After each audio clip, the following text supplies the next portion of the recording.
हादसे कभी भी किसी के साथ भी हो सकते हैं। ये जो कुछ भी हुआ था वो सिर्फ एक हादसा था या किसी ने अपनी गंदी नीयत के साथ ये सब कुछ किया था। नमस्ते, मैं सीनियर इंस्पेक्टर रंजीत ठाकुर और क्राइम पेट्रोल दस्तक में आपका स्वागत है। 1 साल पहले जब मेरी पोस्टिंग उत्तर प्रदेश के मुगल सराय में थी तब ये केस मेरे पास आया था। सच मानिए ये केस मैं 1 हफ्ते में सॉल्व कर सकता था, लेकिन जैसे जैसे इस केस की परतें खुलती गई ये केस और भी उलझता चला गया।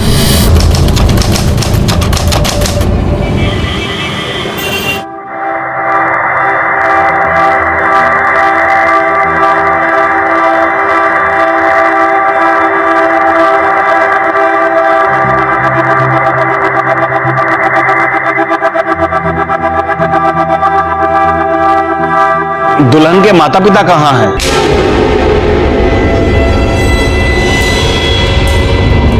वो नहीं आएंगे, अब विधि शुरू कीजिए।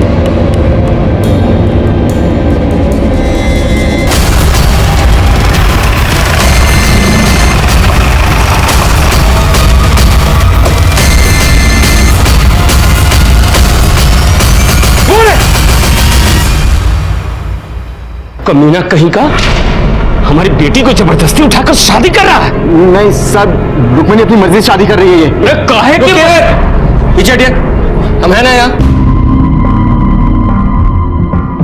तुम बताओ, ये शादी तुम्हारी मर्जी के खिलाफ हो रही है? नहीं सर, ये शादी हम अपनी मर्जी से कर रहे हैं। अरे काहे की मर्जी? सर, ये हमारी नाबालिग बेटी को बहला फुसला रहा है। नहीं सर, हम नाबालिग नहीं है। हमने 2016 में 10वीं पास की थी। ये देखिए, हम 19 साल के हैं। अरे ये सर्टिफिकेट सब झूठा है सर। आप झूठ क्यों बोल रहे हैं? ये जब छोटी थी ना तो हम इसका दाखिला 5वें में करवा दिए थे सीधे। अभी 18 की भी नहीं हुई है। तुम बहुत जवानी फूट रहे हैं तुमरा। अभी बताते हैं तुमको। रुकिए, कैसी बातें कर रहे हैं आप? आपकी बेटी है ना ये? आपके मुंह से ऐसी बातें शोभा देती हैं उसके लिए? और ये जो हमारे मुंह पे कालिख पोत रही है इसका क्या सर? ये देख रहे हैं, इसके पास सबूत है कि ये बालिग है। आपके पास कोई ऐसा सबूत है कि ये नाबालिग है? अरे इसे शादी करने से कोई नहीं रोक सकता। पीछे हटाइए ना, आप भी पीछे हटिए। चलिए, आप कीजिए।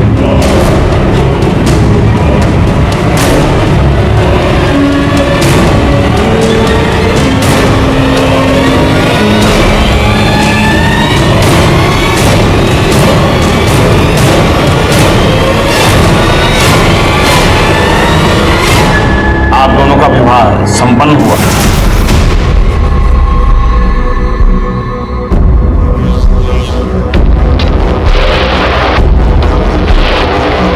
देखिए, हम समझ सकते हैं कि आपको बहुत तकलीफ हुई होगी। रुक्मिणी ने आपकी मर्जी के खिलाफ शादी की है, लेकिन हम आपको आश्वासन देते हैं कि हम इसका हमेशा ख्याल रखेंगे।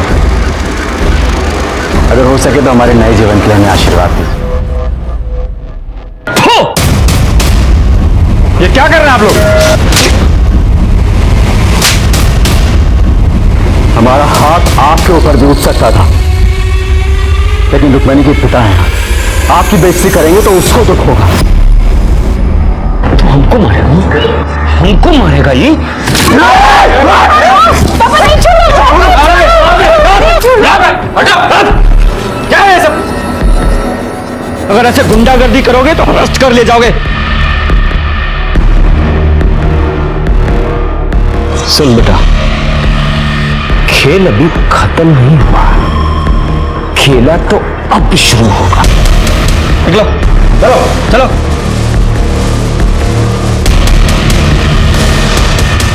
चलिए।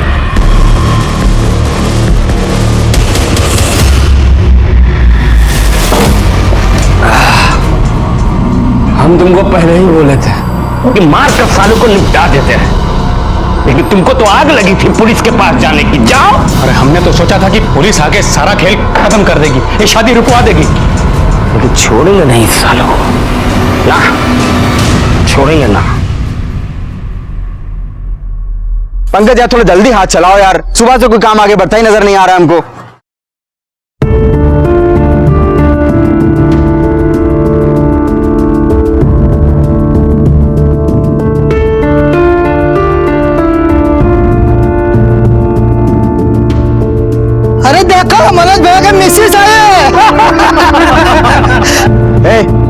चलो फटाफट खाना खा के वहां पे लोगो।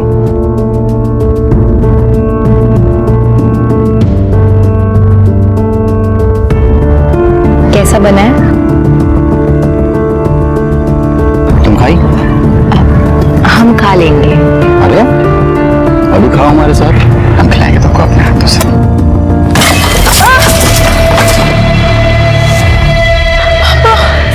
साला तुम्हारा तो ऐसी हालत करेंगे ना कि जिंदगी भर हलक से निवाला नीचे नहीं उतरेगा। हमारी बेटी को फंसाया। पापा नहीं, पापा पापा नहीं। मेरे भाई को मारने की हिम्मत कैसी तुम लोगों की? छोड़ेंगे नहीं। अरे देख लेंगे तुमको, हम भी। जाओ, याद रखना। मनोज चल, निकलो। मनोज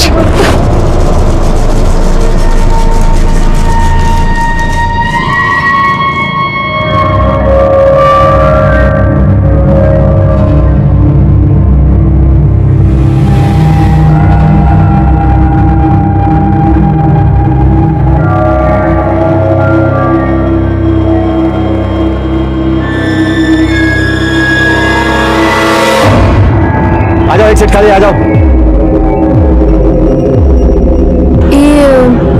ये पटेल नगर किधर पड़ेगा? पटेल नगर पास में ही आइए, मैं आपको छोड़ दूं। अरे यार बीच में कहाँ फुदक रहा है? मेरा नंबर है भाई, मेरा नंबर है। अरे जाओ यार, दिमाग खराब कर रहा है। मैं आपको छोड़ देता हूं। मैं छोड़ दूं। आप इधर आइए। बैठ जा, बैठ जा। मैं छोड़ रहा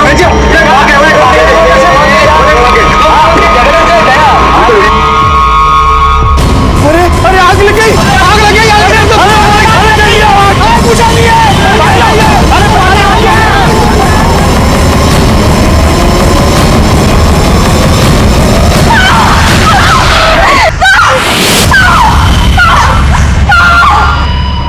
बहुत दुख रहा है ना? नहीं, ये मत लगाओ, हमको बहुत जलता है इससे। अरे इससे बहुत जलता है हमको। हाँ, हम नहीं लगा रहे हैं। अच्छा, नहीं लगा रहे। हाँ, नहीं लगा रहे।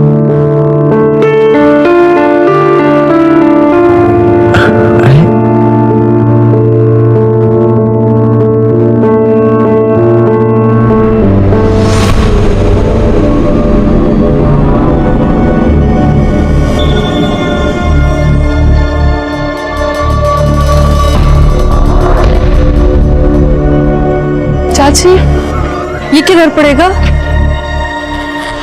बेटा, ये आगे जाके दूसरी गली और तीसरा मकान।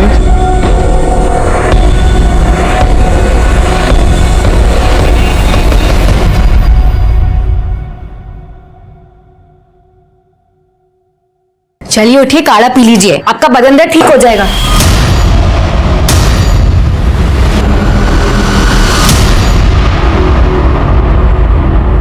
लो भाई, सामान ले आए। खड़ा धनिया नहीं मिला।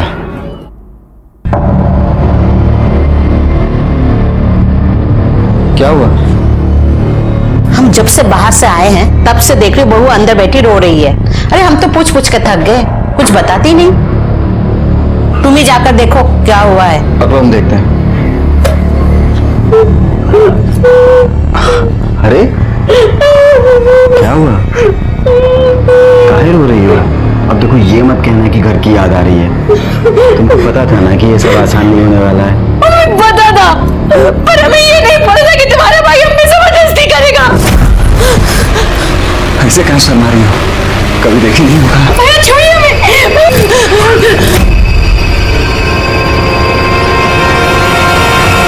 पागल हो गई है क्या?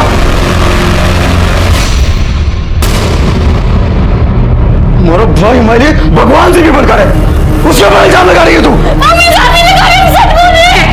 झूठ बोल रही है। हम तो बीमार हैं, बाहर सो रहे थे। अच्छा, हम झूठ बोल रहे हैं? जब गंदा काम करने में शर्म नहीं आई तब मारने में काहे आ रही है?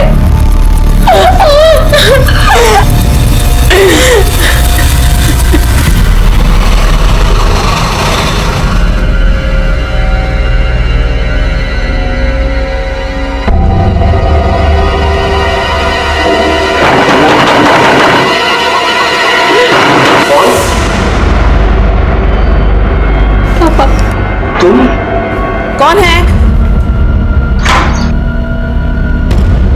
नहीं आई हो यहाँ? पापा, हमें अंदर आने दीजिए। पापा देखिए, उसे अंदर आने दीजिए। हम आपके हाथ जोड़ते हैं। अब और कितना तमाशा करेंगे आप?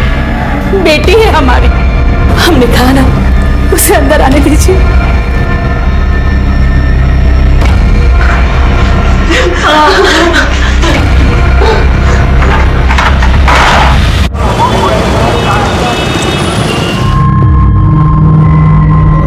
तुम्हें ऐसा बहू पर हाथ नहीं उठाना चाहिए था। हाँ तुम सुनी ना वो क्या बोल रही थी। भैया प्लीज ले आओ ना भाभी को।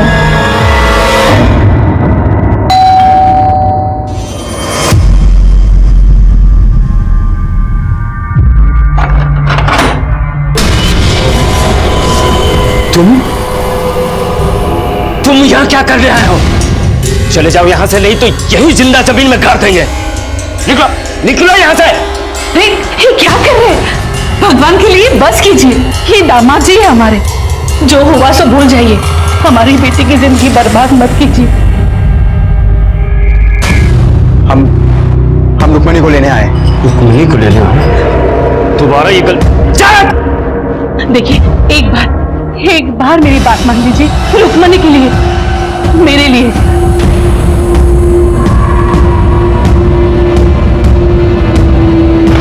अरे सुन, हम सब कुछ भूलने को तैयार हैं, लेकिन एक शर्त पर। हमारी बेटी को दोबारा मत रुलाना। उसकी आंखों में आंसू नहीं देख सकते। अरे माना कि हम दिल से कठोर है, लेकिन बाप है उसके। तुम क्या देख रही हो? अरे दामाद जी पहली बार आए हैं, कोई अच्छा खाना बनाओ।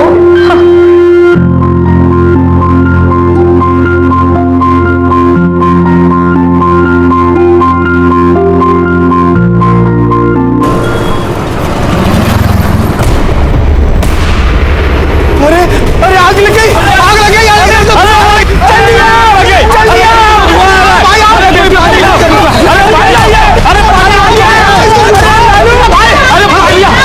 अरे हमारे बेटियों से भागे कमरे में आग लग गई। अरे जल्दी आओ।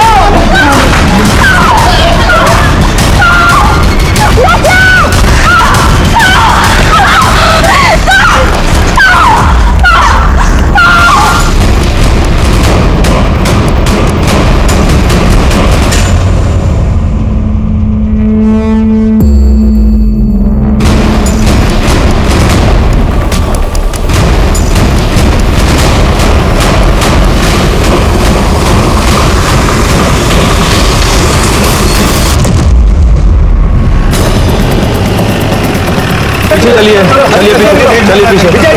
चलिए चलो चलो। सर 2 लोगों की बॉडी थी, मनोज और रुक्मिणी। काफी बुरी तरह से जल गए थे। मनोज की तो मौका वारदात पर मौत हो गई। रुक्मिणी को हॉस्पिटल भेज दिया गया। ये रही सर मनोज की बॉडी।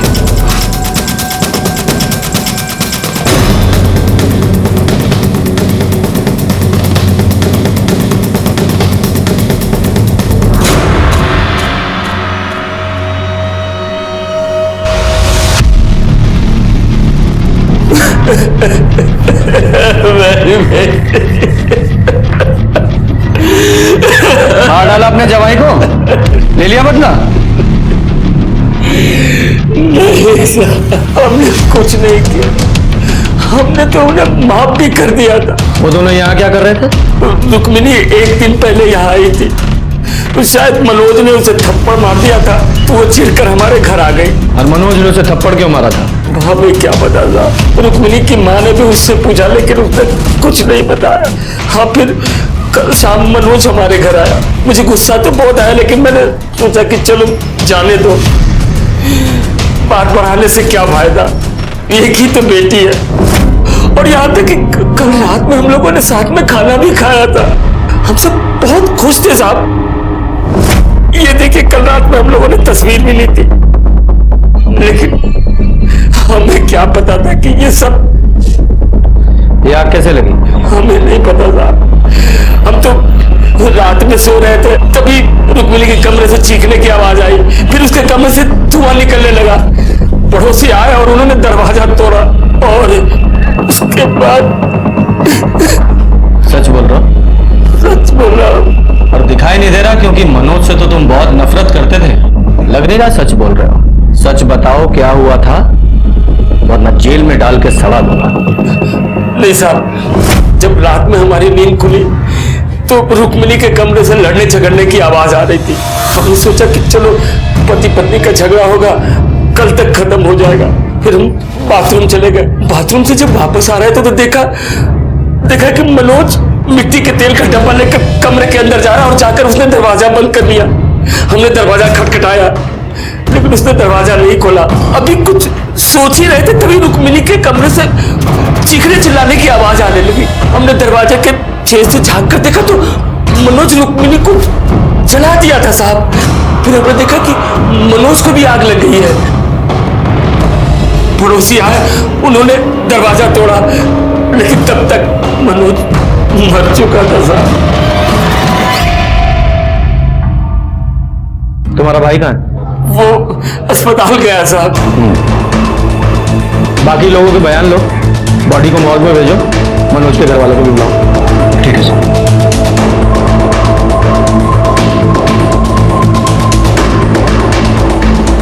साहब एक मिनट बात करनी है आपसे। बोलिए। हमारा नाम सूरज है। हाँ। और ये हमारा बेटा गोपाल। हम बस सर ये बगल वाले घर में ही रहते हैं। इधर? हाँ। हमारा बेटा गोपाल आपको कुछ बताना चाहता है।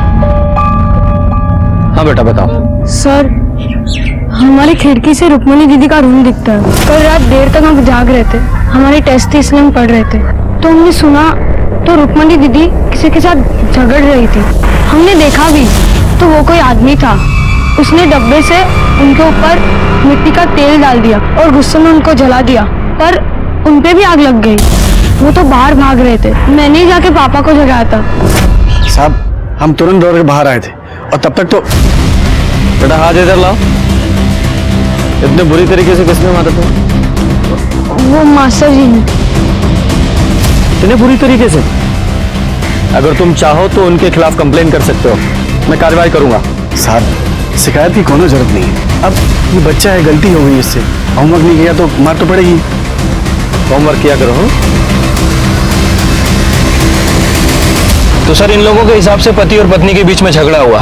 पति ने गुस्से में आकर पत्नी को जलाने की कोशिश की और खुद उस आग में जलकर मर गया, और अब पत्नी जिंदगी और मौत के बीच जंग लड़ रही है। अब इन लोगों ने जो रामायण सुनाई है उसके हिसाब से तो ऐसा ही लग रहा है। अब ये रुक्मिणी ही कंफर्म कर सकती है कि इस कहानी का असली रावण कौन है।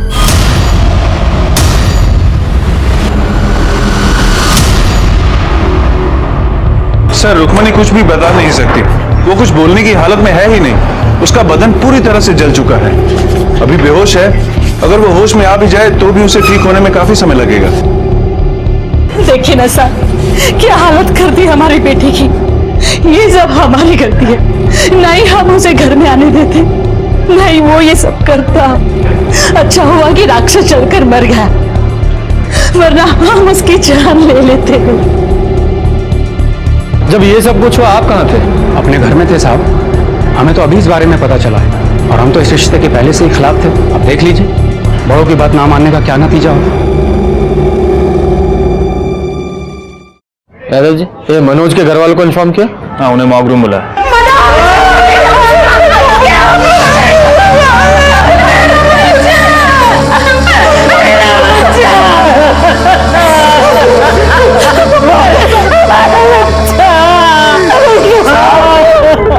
उस प्रोफेसर ने हमारे भाई को मारा साहब, छोड़िएगा मत साहब उसको। आप शांत हो जाइए।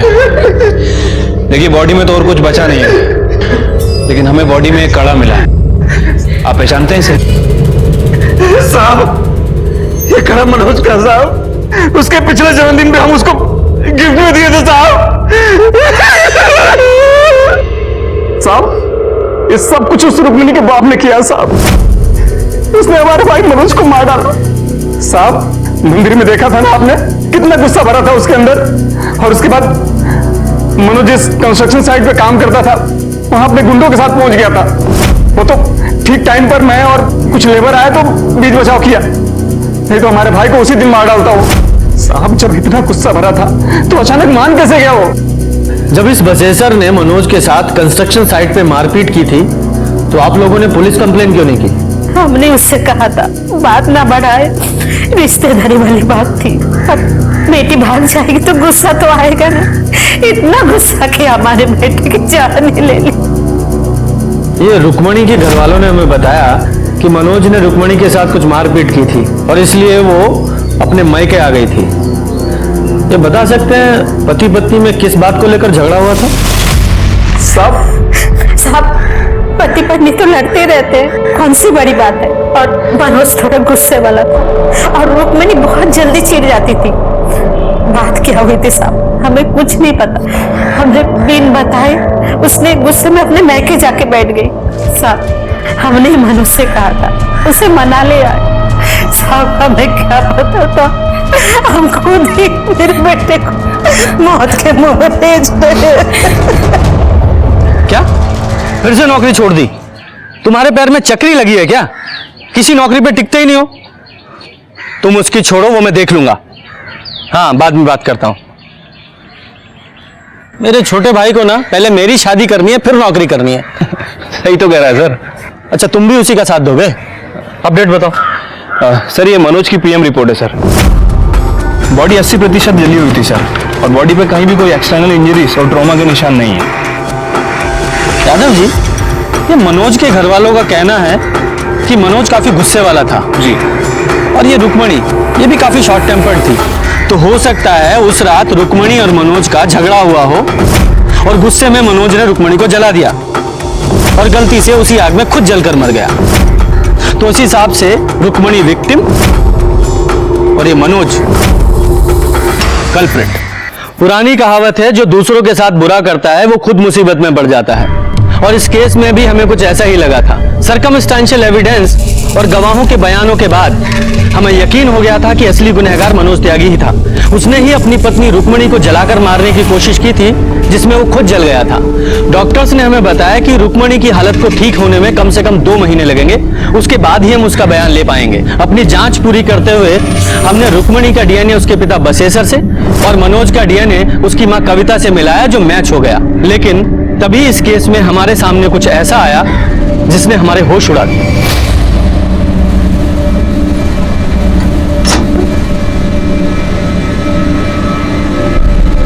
सरोज, जल्दी नीचे आ सरोज। अरे कहाँ रह गई थी सरोज? जी अम्मा जी, वो हम छत पर ना कपड़े सुखा रहे थे। अच्छा सुन, बाहर बिरजू आया है, उसका हिसाब देख ले जरा, ठीक है? अच्छा सुन, 1 मिनट रुक। मुझे लगता है थोड़ा हिसाब उसका और बनेगा, तो तू एक काम कर, तू ये सारे पैसे ले जा, ठीक से हिसाब कर और बचे हुए पैसे लेके आ। चल जा। काय टुकुर टुकुर देख रही है? बाहर जा, जा अपना काम कर। अम्मा जी, हम कह रहे हैं लड़की कुछ ठीक नहीं लगती हमको। अरे बेफालतू का ना सब पे शक करता रहता है। अच्छी लड़की है, बताइए। 12 बोरी आलू की लेकर के आया हूँ और अपना 1 बोरी अदरक। 1 सेकंड, 1 मिनट।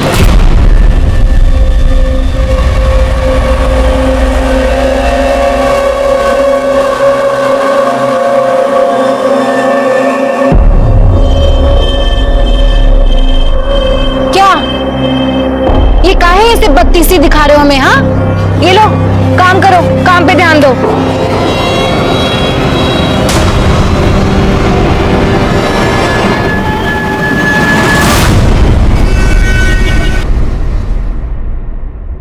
सर, बिहार के बलुआ गांव में एक जवान लड़के ने एक लड़की के साथ मिलकर वहां रहने वाली विधवा के घर लूटपाट की और उसके बाद उसकी हत्या कर दी।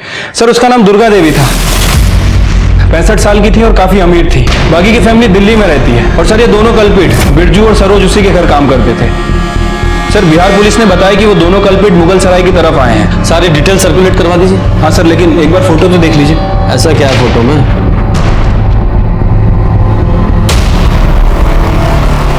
ये तो रुक्मणी जैसी लग रही है, लेकिन वो तो हॉस्पिटल में। ये बिहार में कैसे हो सकती है? यादव जी, ये रुक्मणी की फाइल निकालो।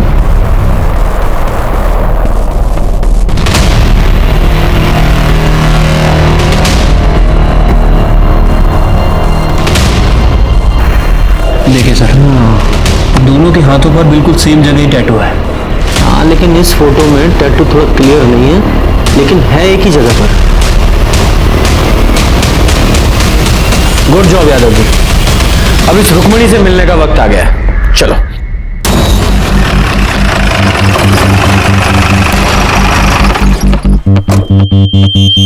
सर आप ये सही नहीं कर रहे। देखिए, हमें पता है हम क्या कर रहे हैं। इतनी मुश्किल से तो ये ठीक हो रही है।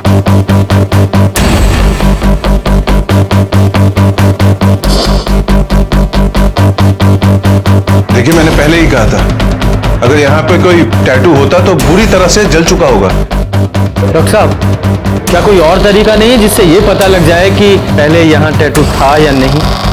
जी नहीं, क्योंकि स्किन के पिगमेंट्स जल चुके हैं। अब इसे पता लगाने का कोई तरीका नहीं है। एक तरीका है, बिहार चलना होगा। शायद वहीं चलकर इस सरोज और रुक्मणी की पहेली सुलझे।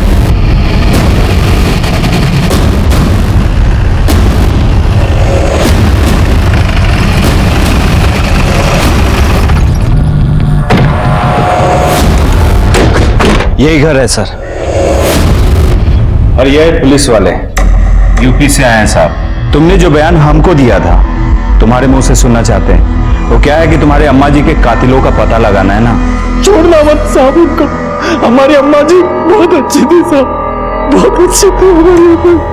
ये सरोज यहाँ कब से काम करती थी? साहब कुछ 35-40 दिन हुए होंगे साहब। बहुत पढ़ी लिखी थी साहब और एकदम सीधी सादी लगती थी। अम्मा जी का तो बहुत ही ख्याल रखती थी और अम्मा जी भी उस पर बहुत भरोसा करते थे साहब। और ये बिरजू?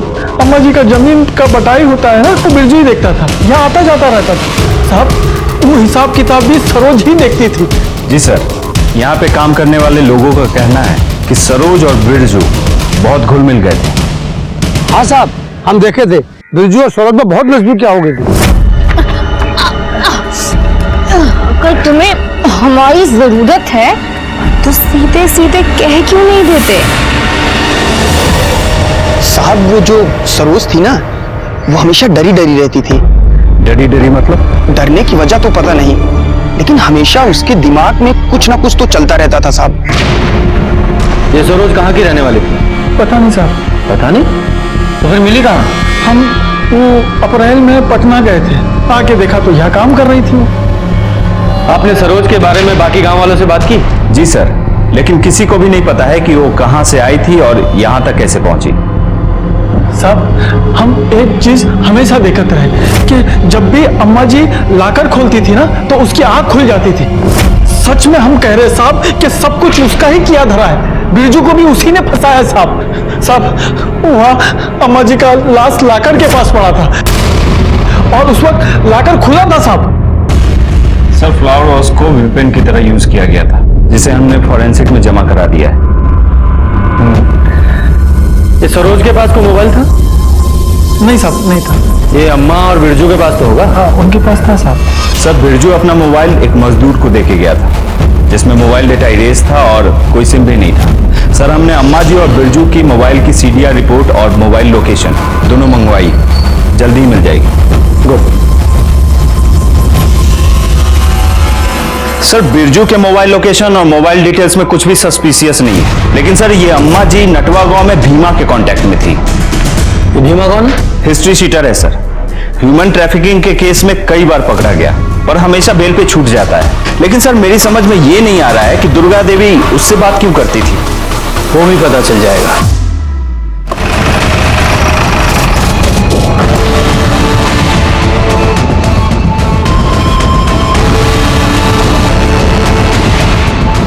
सर, यही घर है भीमा का।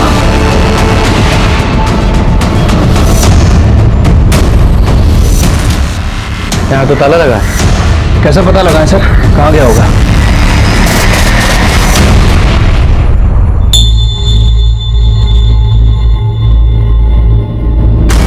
तुम भी माँ रुको।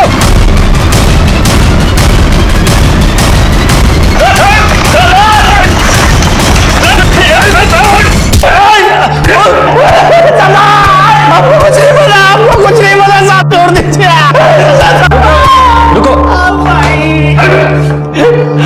कितना मारते हो तुम लोग? बहुत लगा? अच्छा, पानी पियोगे?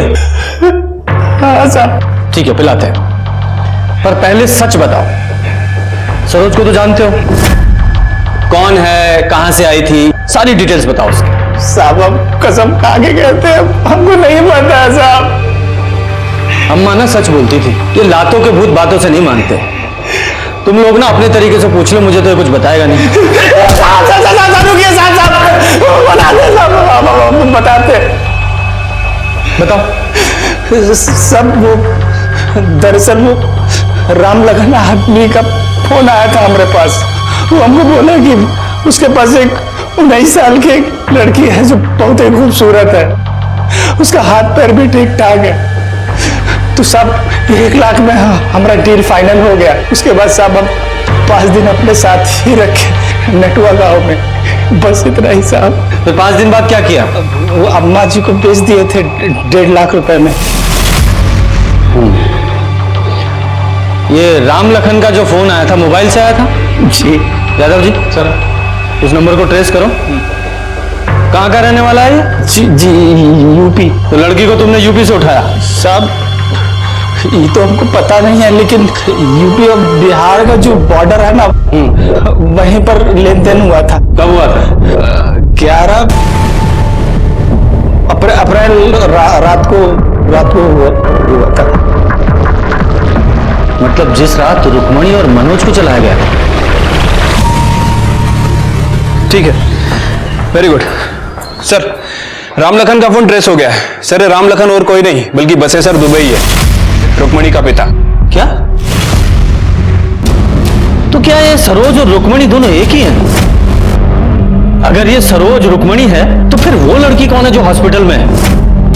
या फिर दोनों जुड़वा बहनें हैं? सर जो लड़की हॉस्पिटल में है उसका डीएनए बसेसर दुबे के डीएनए से मैच भी हुआ था। बड़ी उलझी हुई पहेली है। सबसे पहले ना ये मुगल सराय जाकर इस बसेसर से बात करनी पड़ेगी। यादव जी इस बसेसर की पूरी जन्म कुंडली निकालो। जी। और सिन्हा साहब सर, जितने भी टोल नाका हैं सबकी सीसीटीवी फुटेज निकालो। इस सरोज का मिलना बहुत जरूरी है।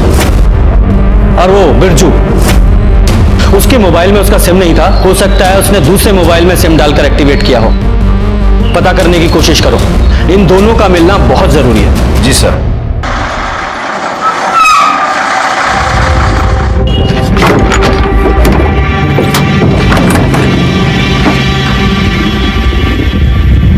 सुनिए, हम ऐसे कब तक इधर उधर भागते रहेंगे?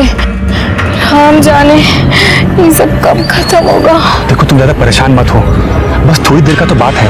हम आज रात को बनारस से गाड़ी पकड़ेंगे, उसके बाद निकल जाएंगे। फिर हमको तो कोई टेंशन नहीं है वहां पे। चलो हमें बहुत भूख लग रही है और हमारा गला भी सूख रहा है। गला तो हमारा भी सूख रहा है, लेकिन करें क्या? एक काम करो, आओ तुम इधर आओ, तुम यहाँ बैठो, हम तुम्हारे लिए कुछ खाने को लेकर के आते हैं। हाँ? जाना मत यहाँ से कहीं।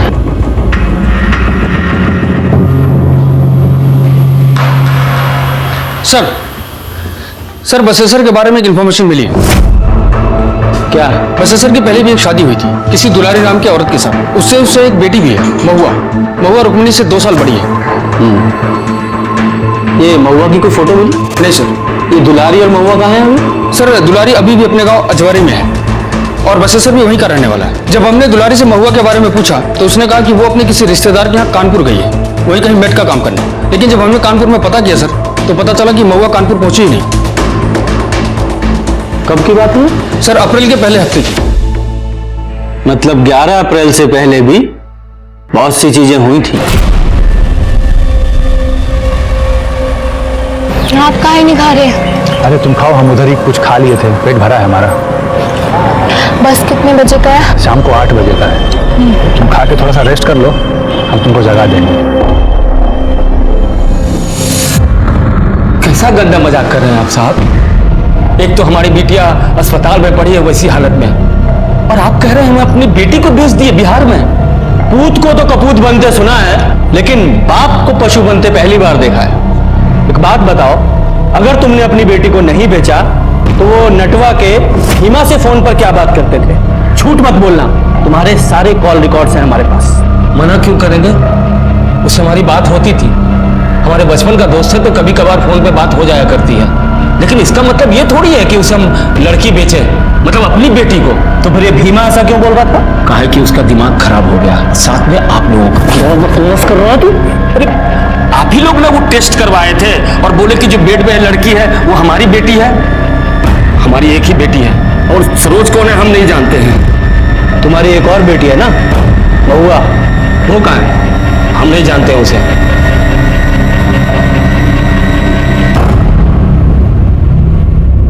ठीक है, जाओ।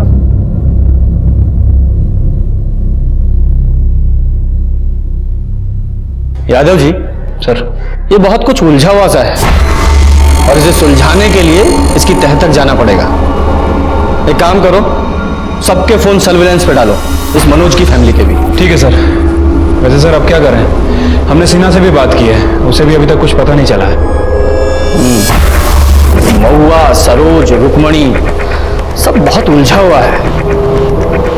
अगर ये माने कि ये सरोज ही रुक्मणी है तो फिर ये हॉस्पिटल में जो लड़की है वो कौन है? महुआ?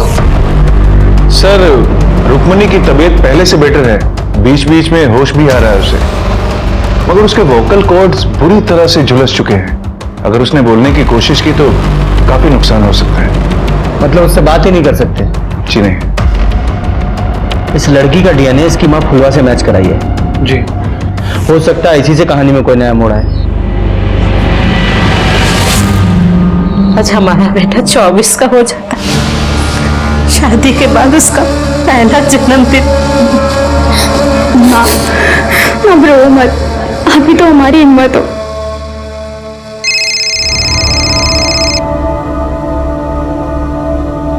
हेलो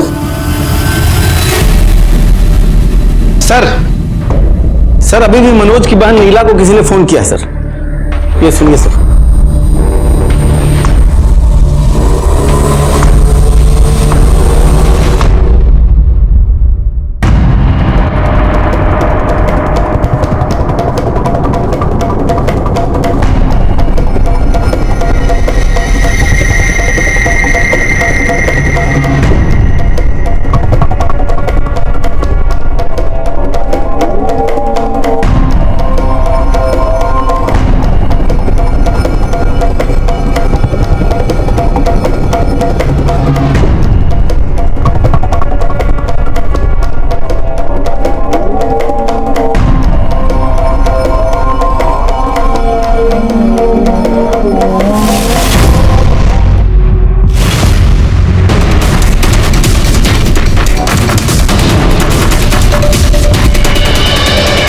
कैसी हो? याद नहीं रहे। सरोज, ले चलो इसे।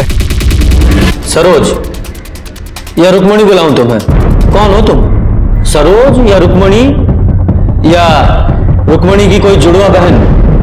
नहीं साहब, हम रुक्मणी ही हैं। सबने बहुत कोशिश की कि हम भूल जाए कि हम रुक्मणी नहीं हैं, लेकिन साहब हम रुक्मणी ही हैं। उस रात तुम्हारी मनोज से लड़ाई किस बात पर हुई थी? नहीं साहब, हम दोनों की तो कोई लड़ाई नहीं हुई थी। हम दोनों के बीच तो सब कुछ ठीक था। हम दोनों ने खाना खाया, उसके बाद हम सोने चले गए। फिर अचानक से आधी रात में किसी ने हमें कुछ सुंघाया और हम बेहोश हो गए। हमने भागने की कोशिश की, लेकिन अम्मा जी बहुत अच्छी इंसान थी, वहां में कोई परेशानी नहीं थी। पर साहब, हम वहां कैसे रहते? हमें तो अपने पति के पास जाना था। हम मनोज से बहुत प्यार करते थे साहब। हमारे पास कोई फोन भी नहीं था जिससे कि हम मनोज को फोन कर सके। वहां हर वक्त हम पर सब लोग नजर रखते थे साहब। ऐसा लगता था जैसे हमें वहां कैद करके रखा हो। फिर हमें एक आदमी मिला वहां पे, बिट्टू नाम का। वो अम्मा जी की जमीन पे बटैये पे काम करता था। हमने उससे जानबूझकर दोस्ती की। हमने बिरजू से कहा कि हमें यहाँ से भागना है। उसने कहा उसके लिए हमें पैसे चाहिए होंगे। हम दोनों ने मिलकर एक योजना बनाई कि तिजोरी से सारे पैसे निकालकर हम भाग जाएंगे।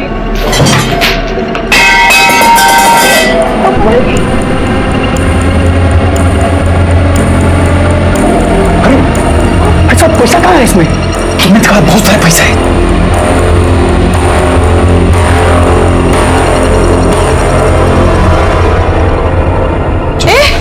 बिरजू, क्या कर जी चोरी कर रहे हो? नहीं नहीं अम्मा, वो सफाई कर रहे चल क्या रहा है यहाँ पे?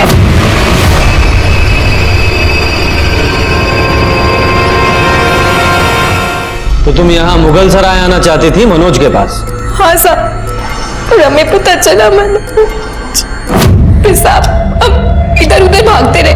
हरिदासपुर बस स्टैंड पर बिरजू ने हमारे खाने में नशे की गोली मिला दी और हम बेहोश हो गए। बिरजू वो बैग लेकर भाग गया जिसमें सारे पैसे थे। फिर हमने एक आदमी के फोन से नीला को फोन किया। उससे पहले हमने कई बार मनोज को भी फोन किया था, लेकिन उसका फोन बंद था। ऊपर से बिरजू ने हमें मना किया था जब तक हम मुगल सराय ना पहुंचे तब तक हम किसी को फोन ना करें। साहब हमारा यकीन कीजिए, हमने अम्मा जी को नहीं मारा। लेकिन पैसे तो तुम्हारे पास थे।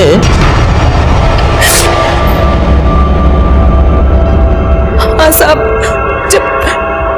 जब बिरजू ने खाना खाने से मना किया तब हमें उसकी नीयत पर थोड़ा सा शक हुआ, तो हमने पैसे अपने पास छुपा लिए थे। मनोज ने तुम्हें किस बात पर मारा जो तुम मायके चली आई थी? उसके भाई राजेश ने हमारे साथ बलात्कार करने की कोशिश की। हमने मनोज को बताया भी साहब, पर उसने हम पर यकीन नहीं किया। सर, डीएनए रिपोर्ट आ गया।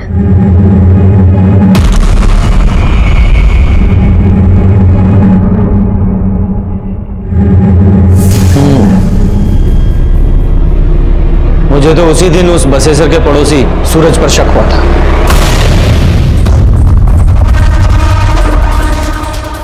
तुमने पुलिस से झूठ क्यों बोला?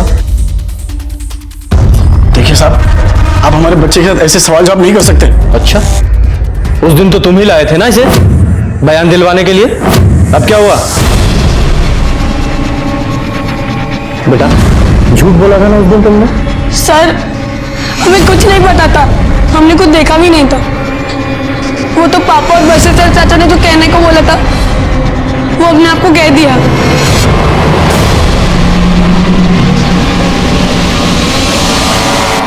हमने तो मना भी किया था, इन्होंने हमें छड़ी से मारा था।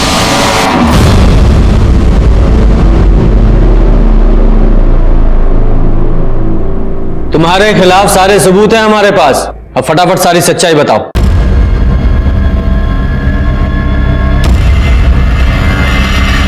रुक्मिणी ने मनोज से शादी करके हमारा बहुत खून जलाया था। हम उससे बहुत गुस्सा थे। हमने सोचा था कि उसे भीमा के हाथों बेच देंगे, लेकिन जब सोच ही रहे थे तो वो अपने ससुराल से लड़ झगड़ कर खुद ब खुद हमारे घर आ गई और उसके पीछे पीछे मनोज भी आ गया। हमने बेहोशी की दवा सुंघाकर उसे बेहोश कर दिया। फिर हमारे भाई ने उसे घर के बाहर ले जाकर बेच दिया। फिर हमने मनोज को वहीं जला दिया और ऐसा नाटक किया कि ये सब मनोज का किया धरा। मतलब महुआ को रुक्मणी की जगह रखकर जला दिया।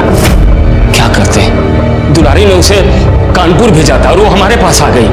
4 साल की थी जब उसे छोड़कर आए थे, लेकिन उसको तो हमारे घर पर ही रहना था।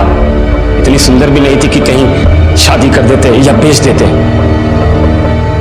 उसे अपने भाई के घर रखा। जिस रात हमने रुक्मिणी को बेचा तो हमने सोचा क्यों नहीं महुआ को रुक्मिणी बनाकर इससे भी पीछा छुड़ा लिया जाए। इसलिए उसे बेहोश कर मनोज के साथ जला दिया, लेकिन वो बच गई। शर्म आती है तुम्हारे जैसे इंसान को पिता कहते हुए। अपने स्वार्थ और अहंकार के लिए अपनी 2 बेटियों की जिंदगी बर्बाद कर दी। रुक्मणी ने अपने परिवार से लड़कर मनोज से शादी की थी और मनोज के भाई राजेश ने रुक्मणी को मोलेस्ट करने की कोशिश की थी। राजेश से जब हमने इसके बारे में पूछा तो उसने पहले तो इनकार किया, लेकिन कड़ाई से पूछताछ करने पर उसने स्वीकार किया कि हाँ, उसने रुक्मणी को मोलेस्ट किया था। कुछ दिनों बाद सिन्हा ने बिहार में बिरजू को पकड़ लिया और बिरजू ने कबूल किया कि उसने ही दुर्गा देवी का खून किया था। क्या मनोज को दस्तक नहीं मिली थी कि जो बसेसर रुक्मणी और उसके खून का प्यासा था वो अचानक ही बदल कैसे गया? अगर मनोज ने इस दस्तक को पहचान लिया होता तो ये सब कुछ नहीं होता। देखते हैं हमारे आज के एपिसोड की दूसरी कहानी। इंसानी फितरत होती है कि लोग उसे जाने, नाम से पहचाने और आज के सोशल मीडिया के दौर में लोगों को एक अच्छा खासा साधन मिल गया, एक प्लेटफॉर्म मिल गया जहां पर लोग अपने फोटोज अपलोड करके, वीडियोस अपलोड करके रातों रात घर में फेमस हो सकते हैं। और इन वीडियोस को फेमस करने के लिए वो नए नए तरीके आजमाते रहते हैं। यही नहीं, फोटोज और वीडियोस पे आए गए लाइक्स और कमेंट्स के मुताबिक आपको अच्छी खासी कीमत भी दी जाती है। जितने ज्यादा फॉलोअर्स उतनी ज्यादा पॉपुलैरिटी और उतने ज्यादा पैसे। इस सेलिब्रिटी स्टेटस पाने के लिए लोग क्या क्या नहीं करते। लोगों को सिर्फ दूसरों की सफलता दिखती है, लेकिन उन लाखों करोड़ों लोगों की असफलता नहीं दिखती जो इस सेलिब्रिटी स्टेटस पाने के चक्कर में क्या क्या कर जाते हैं, उसका अंदाजा तक नहीं लगा सकते आप।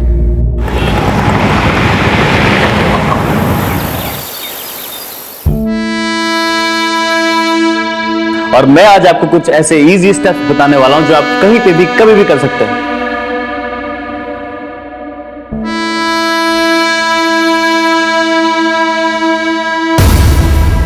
ये क्या किया आपने? मेरी सारी वीडियो खराब कर दी। अनन्या, ये क्या पागलपन करती रहती है पूरा दिन?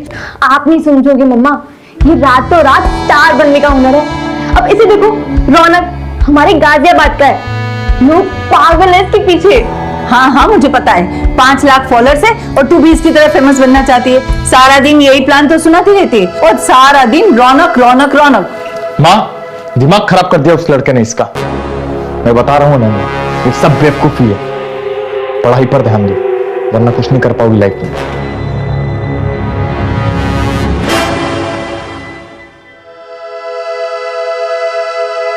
मेरा तो होगा, तुम हो ना मेरे साथ।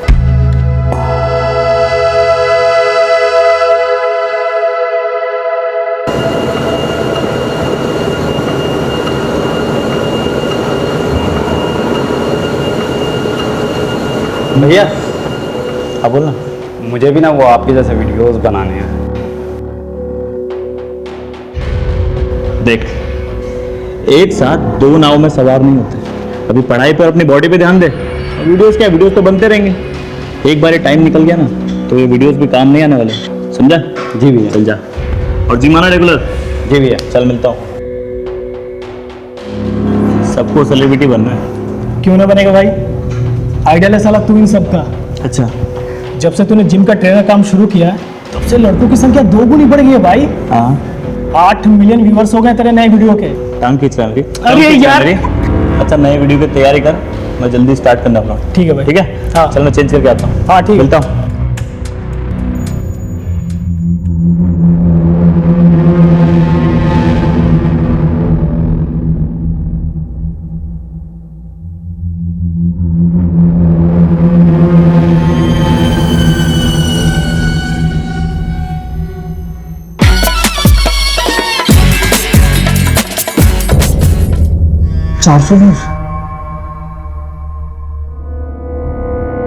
और मैं आज आपको कुछ ऐसे इजी स्टेप्स बताने वाला हूं जो आप कहीं पे भी कभी भी कर सकते हैं।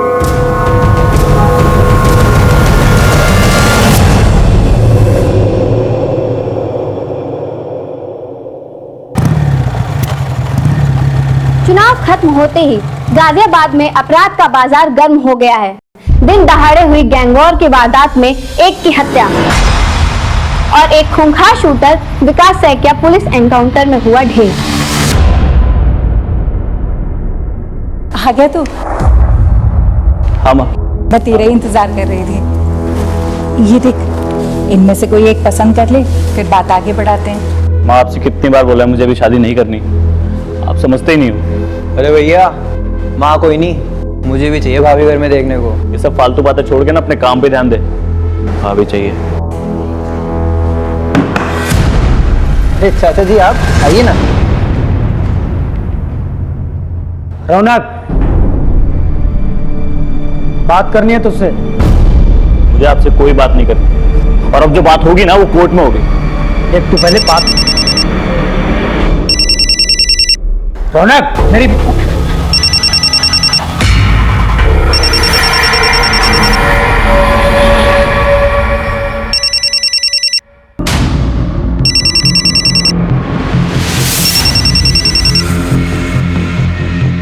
हाँ भाई। भाई, विकास सैकिया का सुना? जरा होशियार रहना। ठीक है।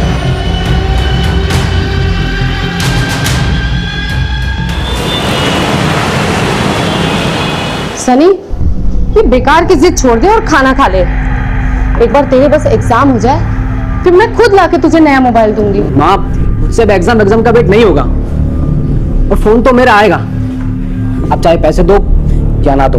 तो क्या तू बैंक लूटेगा? हाँ, मैं बैंक लूटूंगा।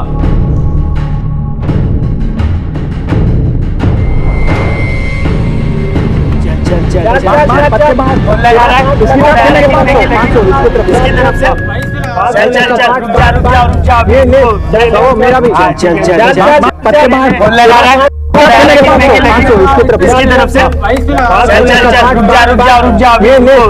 मेरा भी ये जीत गया भाई, जीत गया। और कौन है अभी कौन आ रहा है? मैं भी बैट लगाऊंगा। ये लगाएगा। बच्चू, एक चाल के 5,000 लगते हैं। पैसे हैं तेरे पास? हारेगा तो कहां से देगा बे? मैं यहाँ आने नहीं आया, जीत के पैसे लगाने आया हूँ। चुपचाप बैट लगा, चल। अरे वाह, चल आजा आजा आजा, बैठ। सत्तू बैठने दो इसको। आओ भाई। सत्तू भाई, हम दोनों के बीच बैट लगा दो। कितने की? 5,000 की। जिसका पत्ता बड़ा उसकी गेंद। हाँ ठीक है, ठीक है।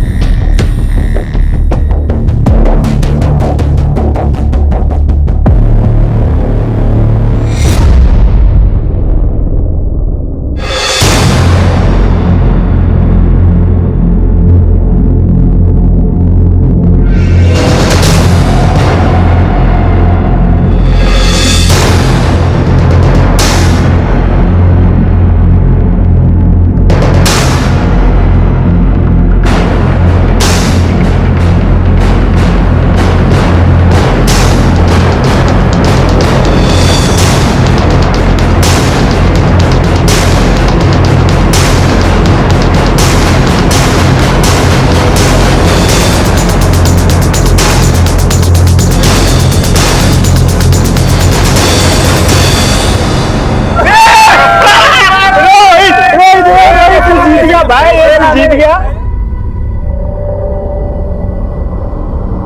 चल भाई, पैसे निकाल मेरे। बड़ा बाजीगर बन रहा था ना। हाँ, अरे नहीं, जीतने आया हूँ। क्या हुआ? अबे पैसे निकाल। बहुत जल्द देता हूँ। अभी चाहिए मेरे को पैसे। पैसे देंगे साले। रुक साले, रुक साले।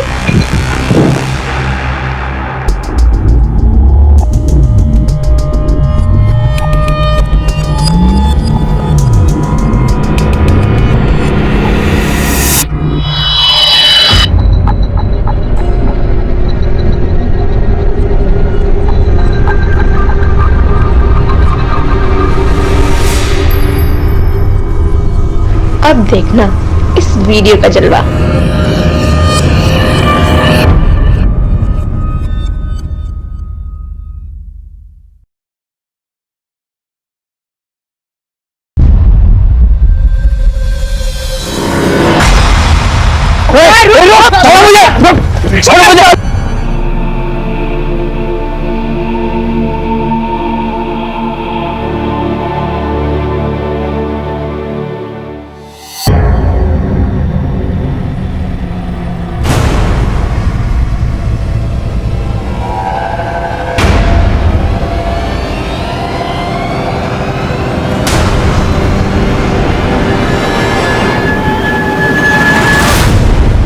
भैया के पास इतना पैसा है और मेरी मदद नहीं कर रहे हैं। शोभित, हाँ भैया। क्या कर रहा है तू? बस टी शर्ट ढूंढ रहा था अपनी, तो मैं और कुछ नहीं।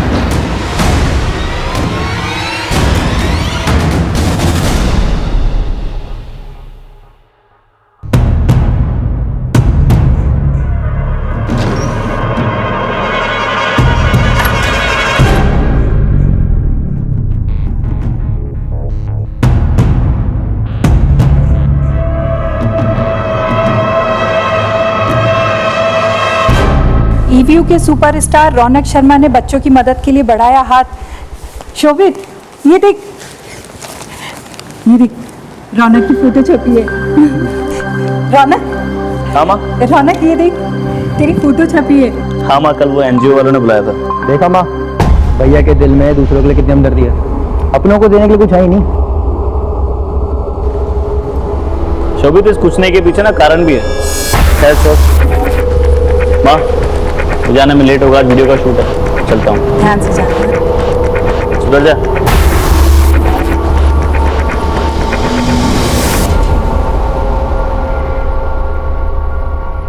गाइस, मैं आज पहली बार लाइव आया हूँ वो करने जो मैंने आज तक कभी नहीं किया, और जिसके लिए पानी देना। ठीक है, मैं लेके आता हूँ।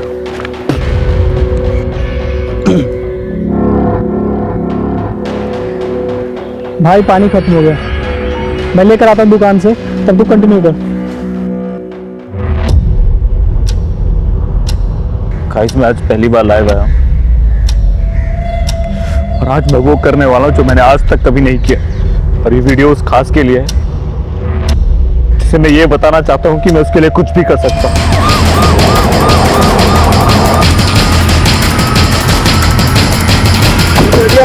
हटिए। अरे बंद करो वीडियो बनाना, बंद करो, तुम बंद करो वीडियो बनाना। क्या कर रहे हो? बंद करो, ला फोन दो, फोन दो। इस पूरे एरिया को सील कर दो और एम्बुलेंस को बुला। जी सर। किसी ने किलर को देखा नहीं? नहीं सर। इसकी आइडेंटिटी के बारे में कुछ पता चला? सर, इसका नाम रौनक शर्मा है। ईवीओ ऐप पर वीडियोस बनाता था। मर्डर के वक्त भी वीडियो ही बना रहा था अपने दोस्त करण माथुर के साथ। जब गोली चली तो करण पानी लेने गया हुआ था। पूरा करण। आसपास के लोगों को लगा कि शूटिंग चल रही है, लेकिन जब तक करण रियलाइज करता तब तक मर्डरर्स अपना काम कर चुके थे। इसका मतलब रौनक पे किसी ने नजर रखी थी, और जैसे करण यहाँ से गया इसे गोली मार दी। मैं दुकान से पानी लेने गया था, जब गोली चलने की आवाज सुनी और कराते रौनक मार चुका था। मेरे समझ में नहीं आ रहा कि किसने और कहां से गोली मारी। आसपास किसी को नोटिस किया या भागते हुए देखा? भागते तो नहीं देखा सर, लेकिन एक लड़का मिल रहा था सर उससे। चल बाबा, अपनी लाइन ले। दोस्तों, आज मैं लाइव आया हूँ वो करने जो भाई कैमरे में आ रहा है यार। भाई देखना, कोई आ गया फिर में। क्या कर रहा है भाई? दिख नहीं रहा शूटिंग चल रही है यहाँ पे। सॉरी, मैं वो भैया का बहुत बड़ा फैन हूँ। मैं ऐसे जा रहा था, मैंने देखा तो मैं बस उनसे मिलना चला आया। अच्छा ठीक है, मिल लो। आजा। कैसा है? मैं ठीक हूँ। मैं आपका बहुत बड़ा फैन हूँ। सॉरी मैंने आपको डिस्टर्ब किया। कोई बात नहीं, ठीक है चले। अब मिल लिया ना, अब शूटिंग कर ले। हाँ बाय बाय बाय। हाँ चल करते हैं। ठीक करते हैं। मोबाइल लेकर आओ। इसका पासवर्ड बताओ। 1 2 3 4। यही था वो लड़का। इस वीडियो से फोटो निकलवा के सर्कुलेट करो, और इस एरिया के सीसीटीवी फुटेज निकलवा। सीसीटीवी के लिए बोल दिया मैंने। अगर ये रौनक का फैन है तो इसने उसके वीडियोस को लाइक और सब्सक्राइब जरूर किया। वहां पर चेक कर और इस करण और रौनक के बारे में पता कर। ओके?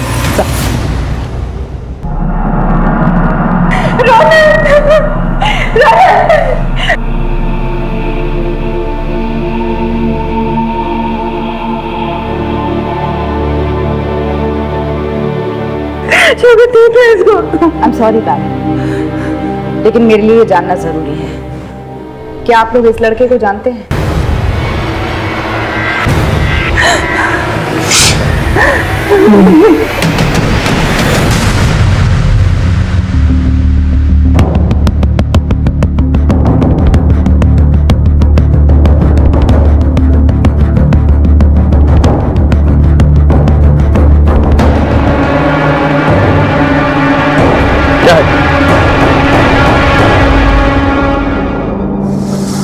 नन्ना! अनुराग, क्यों मार रहा है? क्या किया इसने? अरे ये पूछो क्या नहीं किया इसने? नाक कटा ली हमारी। ये फेमस होने के लिए नंगे पद्धति पर आई है। ये देखो उसका।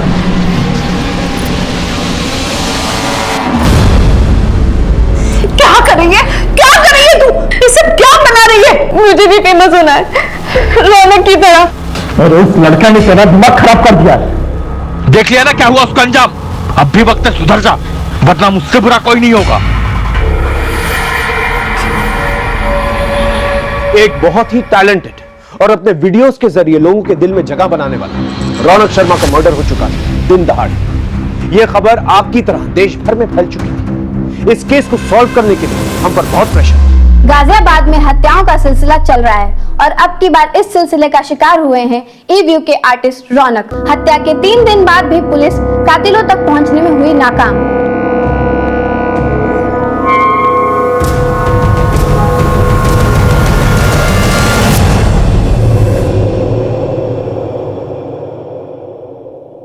आदिल, साले तूने रौनक की डेड बॉडी का वीडियो बनाया और उसे ऑनलाइन डाल दिया। कुछ पाने के लिए रिस्क लेना पड़ता है। ये देख, 1 मिलियन व्यूज, और वो भी सिर्फ 24 घंटे। कुछ लोगों की मौत जिंदगी से ज्यादा फायदेमंद होती है, समझा?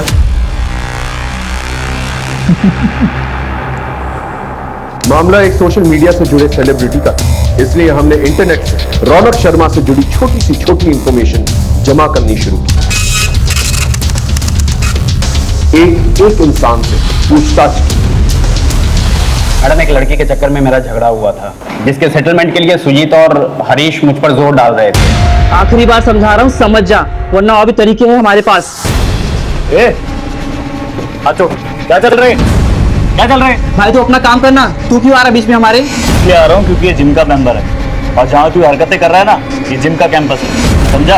लगता है तू ऐसे नहीं समझेगा। तू भी ऐसा नहीं मानेगा, है? ज्यादा गुंडा बन रहा है, गुंडा बन रहा है ज्यादा। क्या है? छोड़, क्या है? चल बाहर चल, चल। तुम्हें लगता है वो लड़के मर्डर कर सकते हैं? उस इलाके के सभी लड़के कुछ भी कर सकते हैं, ये उनकी जिंदगी का आम हिस्सा है मैम। इसलिए रौनक सर जिम के सभी लड़कों को सही और गलत का फर्क बता दो। ये तेरा पर्सनल मैटर है, एक बात बोलूंगा, इन लोगों से दूर रहे। ठीक है भैया। उन लड़कों का पता बताओ। सर, जो लड़का रौनक के वीडियो में मर्डर से पहले देखा गया, उसका सीसीटीवी फुटेज में तो कुछ पता नहीं चला। रौनक का बैकग्राउंड चेक किया? सर, एक वेबसाइट है ईव्यू, उस पर जाने के बाद से वो काफी जाना माना चेहरा बन गया था इलाके का। तकरीबन 5 लाख फॉलोअर्स थे। वो चैरिटी भी करता था। कुल मिलाकर अच्छी इमेज थी उसकी। अगर इतना अच्छा तो उसका मर्डर क्यों हो गया? जिस जिम में वो एज अ ट्रेनर काम करता था, वहां के मेंबर्स से भी बात की, सभी ने उसके बारे में अच्छा ही कहा। हाँ, कुछ दिन पहले उसकी कुछ लड़कों से झड़प हो गई थी। उन लड़कों को ट्रेस किया जा रहा है, शायद वहां से कुछ मिले। कोई फैमिली एंगल? उसके पिता की रहस्यमय मौत हुई थी एक्सीडेंट में, जिसका केस कोर्ट में है। उसे रौनक ने ही रीओपन करवाया था कुछ दिनों पहले। इस रौनक के फादर के केस के बारे में डिटेल्स निकालो, और इन लड़कों के बारे में पता करो जिनका झगड़ा रौनक के साथ। ओके जी सर।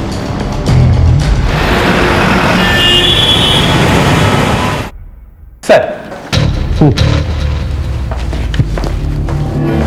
ये Arjun Singh, Pantnagar police station. Sir, ये रौनक के फादर की केस फाइल। ये case sir almost dead and पर था, क्योंकि इतने दिनों तक इस केस में किसी ने ध्यान नहीं दिया। लेकिन अब रौनक, जो कि एक बड़ा आदमी बन चुका है, काफी पैसे कमा लिए, उसने इस केस को फिर से रीओपन करवाया।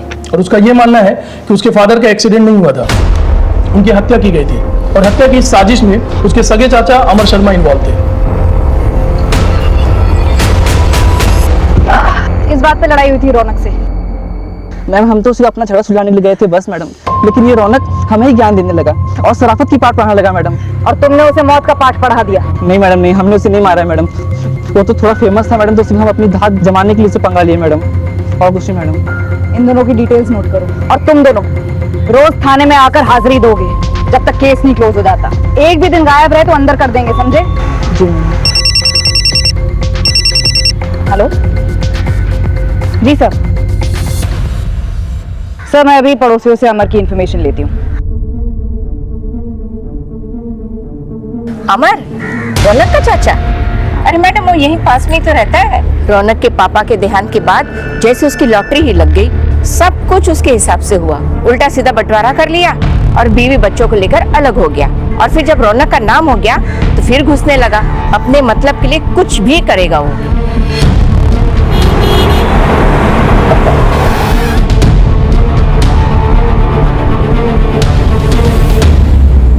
रौनक ने अपने पिता के मर्डर का केस अपने चाचा के खिलाफ किया था।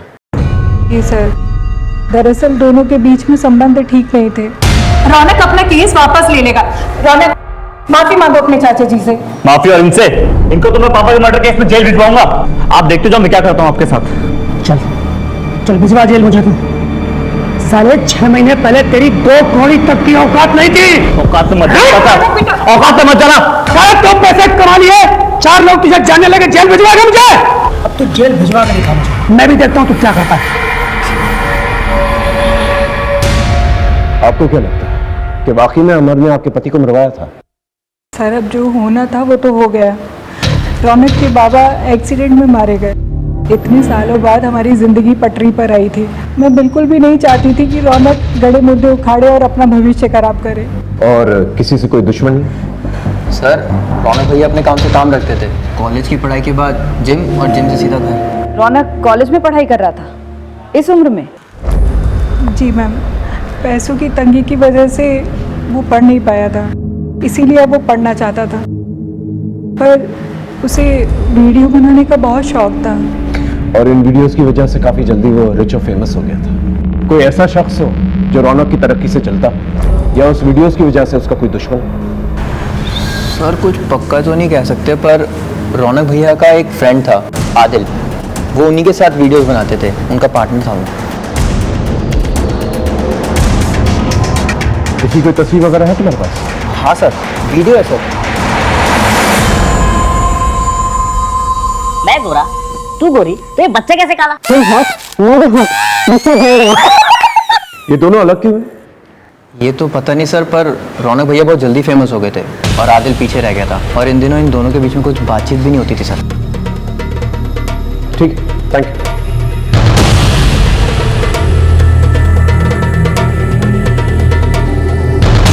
नमस्कार दोस्तों, आज मैं आपको एक बहुत ही दुखद खबर देने जा रहा हूँ।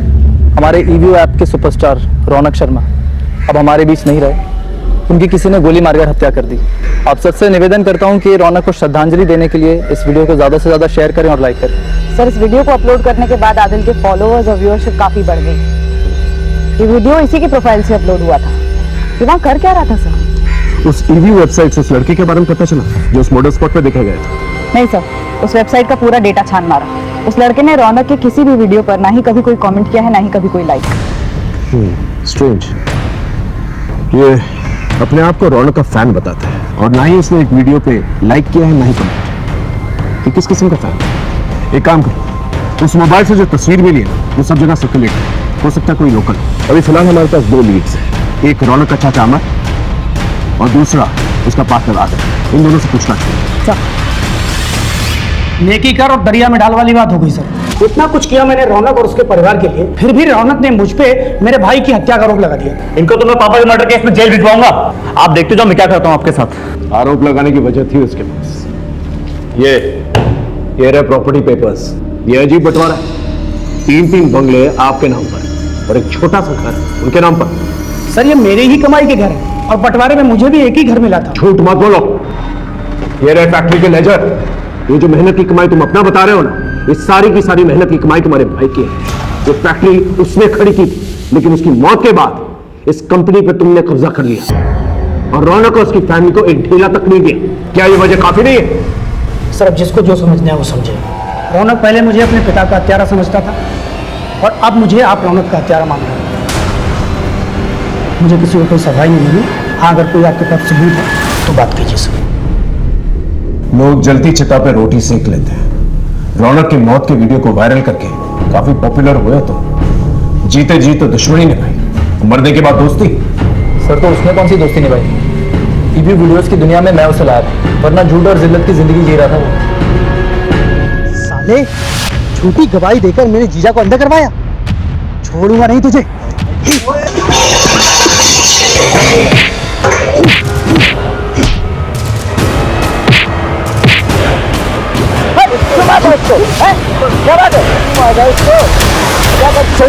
चल आराम से आराम से। बस बस बस बस। ये झूठी गवाही का क्या चक्कर है? अरे यार पैसे नहीं थे। वकील ने बोला कि कोर्ट में एक आदमी को पहचान लेगा तो अच्छे पैसे मिलेंगे। तू पागल है क्या? ऐसे तेरे कितने दुश्मन बन जाएंगे? देख खिंची है यार, तू फालतू का ज्ञान मत दे। खर्चे के लिए पैसे ही नहीं थे घर पे, क्या करता?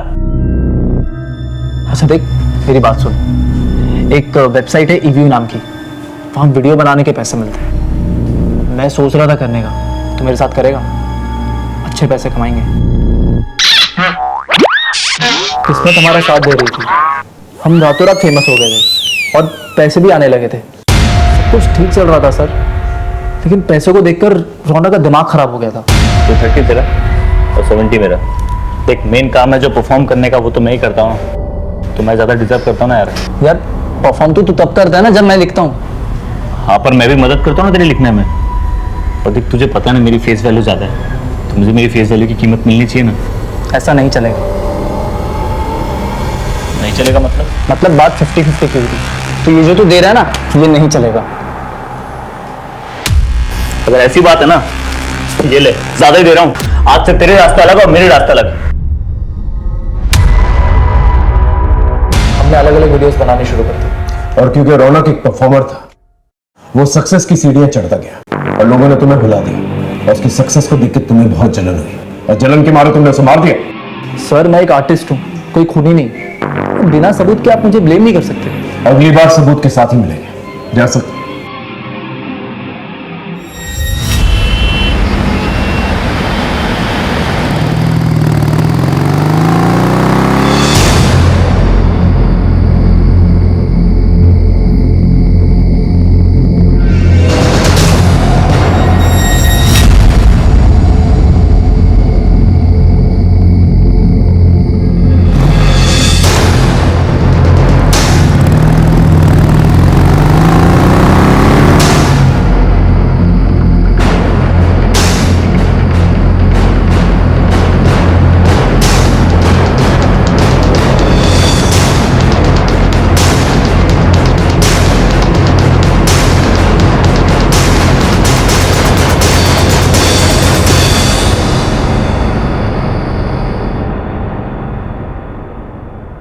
सर, आदिल ने सही कहा था।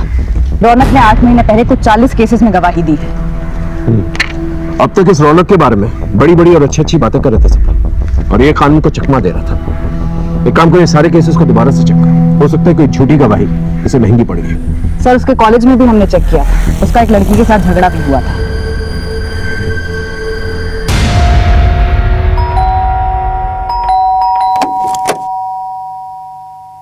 जी, मुझे अमीना से बात करनी है। जी, क्या हुआ था तुम्हारे और रौनक के बीच?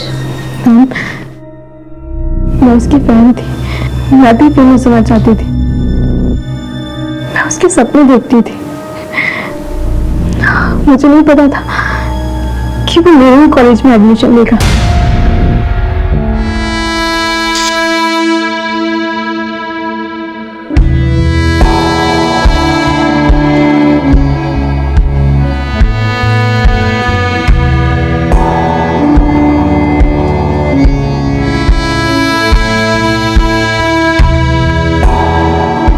You want a selfie?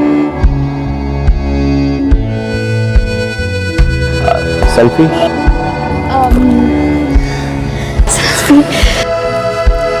मैं आपकी कोई कॉमन फैन नहीं हूँ, मैं आपकी बहुत बड़ी फैन हूँ। देना ही है तो अपना कांटेक्ट नंबर दीजिए।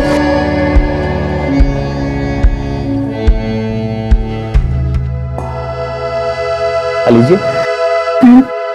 वो सेलिब्रिटी था, लेकिन उसमें जरा भी नंबर नहीं था। हम दोनों फोन के थ्रू कांटेक्ट में आ गए।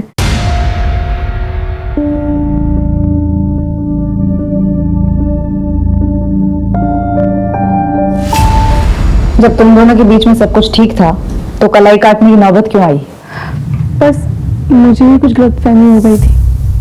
कैसी गलतफहमी?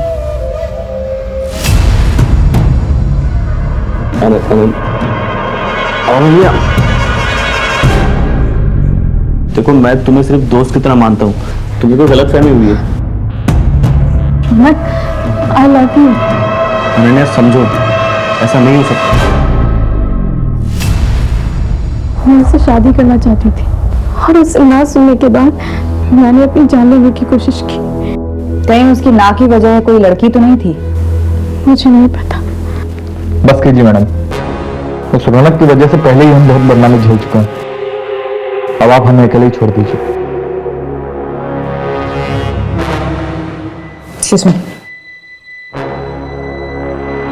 माँ, सामान मान लो, हम आज ही इलाहाबाद जा रहे हैं।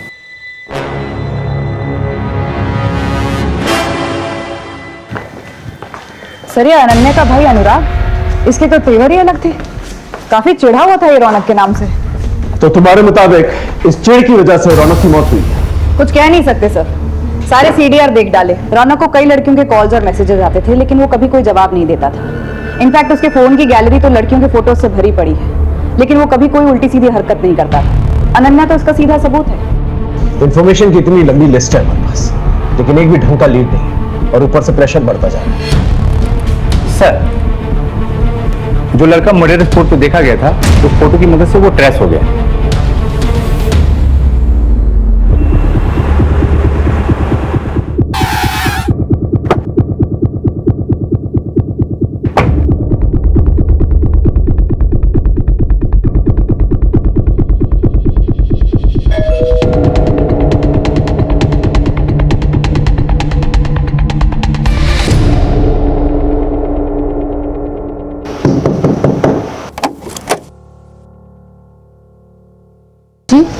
तुम रौनक के मर्डर स्पॉट पे क्या कर रहे थे? मैडम, मैं रौनक सर का बहुत बड़ा फैन था। जब मैंने देखा कि वो कुछ शूट कर रहे थे तो मैं बस उनसे मिलने चला गया था। उसके वीडियो पर एक भी लाइक और कमेंट तो है नहीं तुम्हारा। कैसे करता है ये लाइक मैम? इसको तो हमने मोबाइल लेकर दिया ही नहीं अब तक। किसी और को देखा था वहां? नहीं मैडम।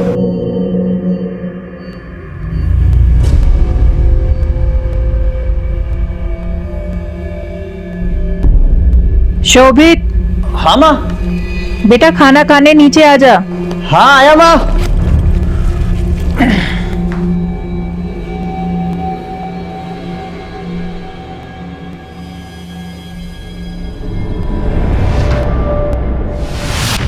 खबर पक्की है ना? झूठी खबर देके मरना है क्या हमें? सर, इकबाल का फोन आया था, खबर पक्की है। रौनक के भाई शोभित ने मार्केट से 10 लाख रुपए उधार लिए थे राम सिंह से, जो कि रौनक ने वापस लौटाकर मामला निपटा दिया था। जी सर, एक्चुअली मेरे एक जानने वाले ने मुझे ट्रैवल एप्लीकेशन का आइडिया दिया था, जिसकी कोडिंग में कुछ 10 लाख रुपए लगने थे, और जब तक हम उसकी कोडिंग कंप्लीट करते तब तक मार्केट में एक सिमिलर एप्लीकेशन आ गया था, तो सारा पैसा डूब गया था सर। इसलिए मैंने भैया से पैसे लिए थे। साहब, ये लीजिए आपके पैसे।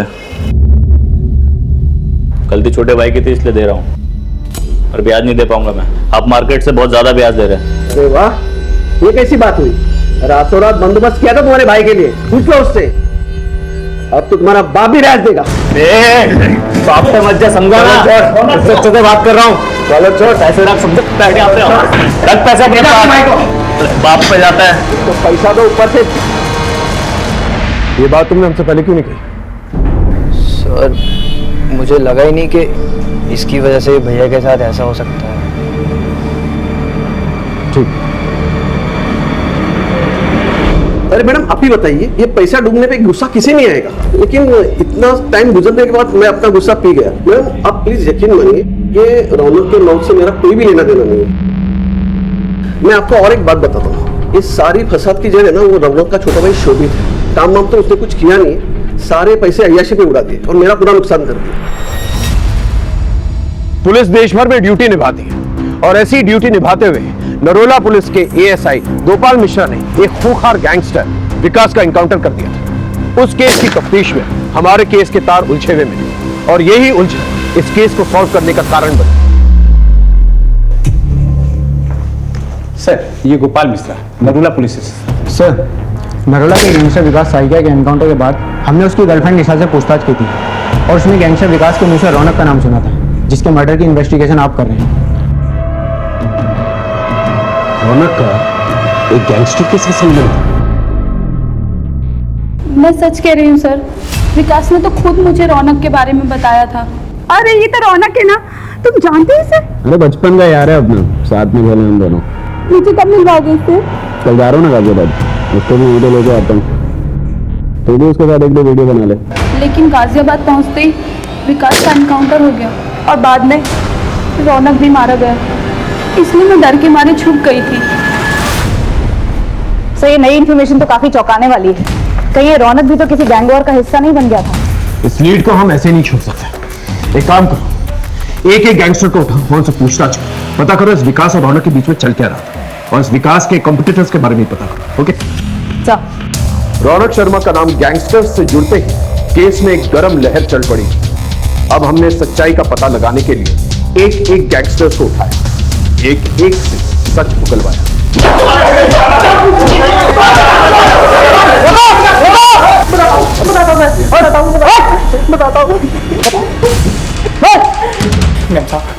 सूरज पांडे का तुम्हारा अनबन था, क्योंकि वो रौनक को मारना चाहता था, तो हम रौनक को बचाना चाहते थे। बस मुझे इतना मालूम है सर। सच बोल रहा है तू? मैं बोल रहा हूँ, मुझे इतना मालूम है सर। एक गैंगस्टर से बात करने पर पता चला कि गैंगस्टर सूरज पांडे और विकास सैकिया, इनके बीच में अनबन थी। कहीं ये सूरज पांडे की गैंग ने रौनक को धमकी तो नहीं दी थी? नहीं, ये सूरज तो डायरेक्ट धमकी दे ही नहीं सकता था सर। इसके गैंग मेंबर से बात की तो पता चला वो फोन का इस्तेमाल ही नहीं करता था, लेकिन वो सोशल मीडिया पर काफी एक्टिव था। उसका सोशल मीडिया अकाउंट हैक किया तो ये मिला सर। ये? जी सर, हम सोच भी नहीं सकते थे कि ये सूरज के टच में। सूरज का पता ठिकाना है सर।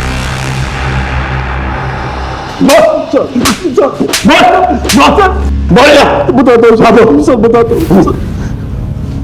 मेरे गैंग का एक साथी लल्लन गैंग का सारा पैसा ब्लैक से वाइट करने के लिए प्रॉपर्टी में दूसरों के नाम से इन्वेस्ट करता था। उसने रौनक को 30 लाख रुपए दिए थे, लेकिन एक एक्सीडेंट में उसकी मौत हो गई। और जब मैं रौनक से पैसे मांगने गया तो उसने मुझे साफ मना कर दी। देखो भाई, वो पैसे मुझे लल्लन ने दिए थे, मैं उसे उसके घर वालों को ही दूंगा। पैसे मेरे पास ही हैं, मगर उस हक तो उसके घर वालों का है ना। मेरा दिमाग खराब हो गया था सर। मैंने रौनक को पैसों के लिए परेशान करना शुरू कर दिया, और उसने मेरे दुश्मन विकास सेकिया से प्रोटेक्शन ले ली। दोनों बचपन के दोस्त थे। जब खबर मिली कि विकास एनकाउंटर में मारा गया है, तो किस्मत ने मुझे एक बार फिर मौका दिया रौनक को सबक सिखाने। और रौनक को मारने के लिए तुमने इसे भेजा? ये मेरे पास खुद आया था सर। मैंने सोचा इससे काम हो गया तो ठीक, नहीं तो मेरे लड़के को लुटा ही देते।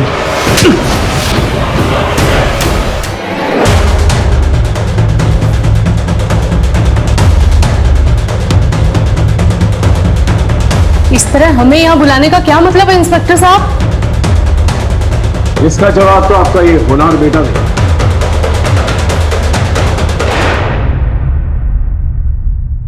वैसे तो इस फाइल में सब कुछ लिखा हुआ है, लेकिन हम इसकी मुंह जुबानी सुनना चाहते हैं।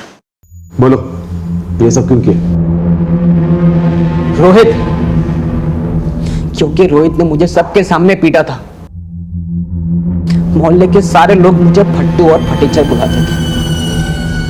मैं बस अपने आप को एक बार साबित करना चाहता था। जब बस एक बार अपनी इज्जत को वापस लाना था, सब लोग मुझे डरपोक बुलाते थे। लेकिन मैं दुनिया को डराना चाहता था सर। वो सही है, लोग उसी के सुनते हैं जिनके पास ताकत होती है। सूरज पांडे की गैंग में शामिल होकर मैं अपने आप को साबित करना चाहता था। किसी तरह मैंने उनका सोशल मीडिया से कांटेक्ट लिया और फिर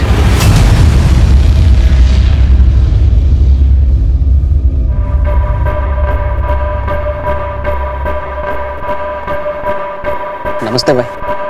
हाँ भाई सन्नी, तो तुझे गैंग में शामिल होना है? हाँ। उससे पहले तुझे गैंग का एक एंट्रेंस एग्जाम पास करना पड़ेगा। करूंगा ना भाई।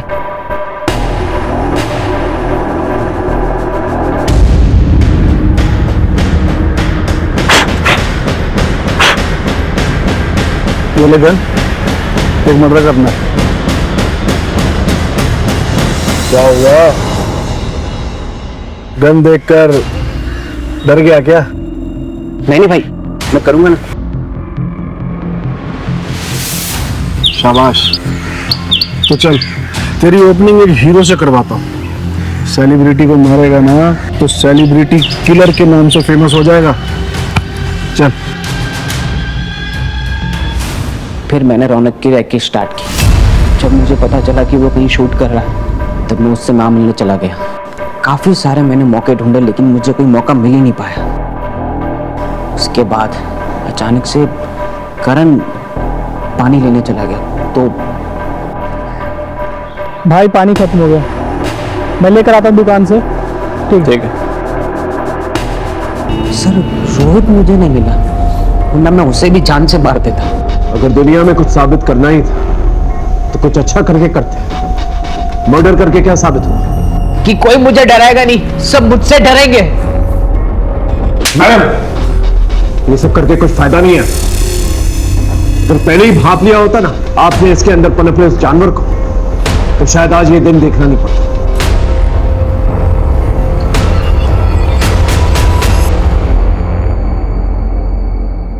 हमने सूरज पांडे के बयान के तहत पुलिस को गुमराह करने के जुर्म में रौनक के भाई शोभित को गिरफ्तार कर लिया था।